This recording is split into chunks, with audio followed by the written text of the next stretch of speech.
ఈరోజు ఉదయం ఖాళీ సమయంలో జరిగిన అంశము దుష్టత్వం గురించి మాట్లాడాము. పరిశుద్ధాత్మదేవుడు ఈ సాయంత్రకాల సమయంన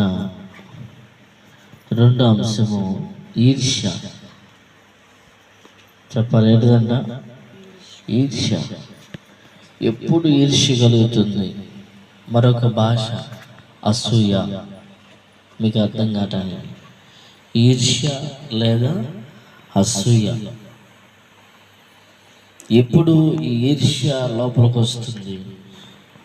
ఎప్పుడు ఈ అసూయ మనిషిలో ప్రవేశిస్తుంది అంటే 3 సందర్భాల్లో ప్రవేశిస్తుంది. ఒకటి, దేవుణ్ణి మనసులో నుంచి బయటికి తీసినప్పుడు. 2, ఆస్తిని బట్టి. 3, మనకున్న బలాన్ని బట్టి. ఈ 3 విషయాల్లో ఈర్ష్య అనేది బయటపడుతుంది. దేవుని స్తోత్రం. కనపడకుండా మరొకటి ఉంది. ఏంటో చెప్పిన కార్యాన్ని బట్టి జరిగే ఈర్ష్య. కార్యం జరిగితే ఈర్ష్య ఏంటి అంటే, ఇంట్లో 2 ఉన్నారనుకో స్త్రీలు, వారిద్దరికి ఒకేసారి వివాహం అనుకో,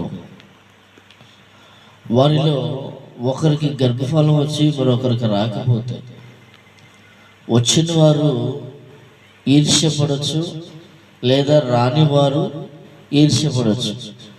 బైబిల్ గ్రంథంలో యాకోబు కుటుంబంలో జరిగింది. దేవుని స్తోత్రం.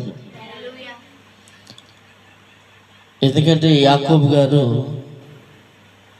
రాహేలు కోసము 7 సంవత్సరాలు పనిచేశాడు.